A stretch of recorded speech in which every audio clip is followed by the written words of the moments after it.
In another update, the top court today dismissed a PIL filed by a lawyer seeking directions to the state of Tamil Nadu to implement the National Education Policy 2020, including its three-language formula. A bench comprising Justices J.B. Pardiwala and R. Madhavan observed that the court, while empowered under Article 32 of the Constitution to protect fundamental rights, cannot issue directions to compel a state to adopt the national education policy. The bench stated that such matters fall within the domain of policy and governance, and the judiciary cannot enforce them unless there is a violation of fundamental rights. The petitioner G.S. Mani claimed that he had suffered due to Tamil Nadu's non-adoption of the education policy, particularly its refusal to implement the three-language policy that includes Hindi. However, the court questioned the petitioner's locus, pointing out that he is currently residing in New Delhi and had no direct or personal connection with the implementation of the NEP in Tamil Nadu. During the hearing, the bench asked the petitioner how he was affected by the policy, to which he responded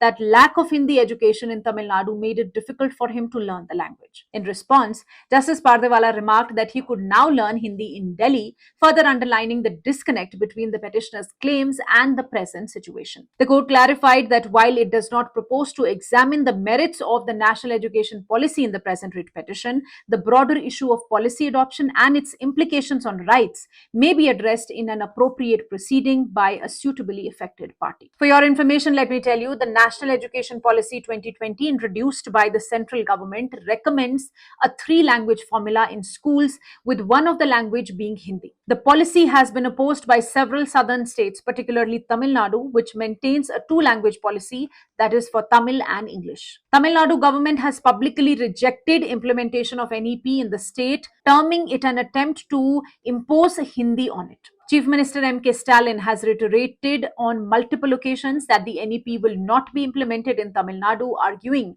that education is a state subject and the policy infringes on its federal structure.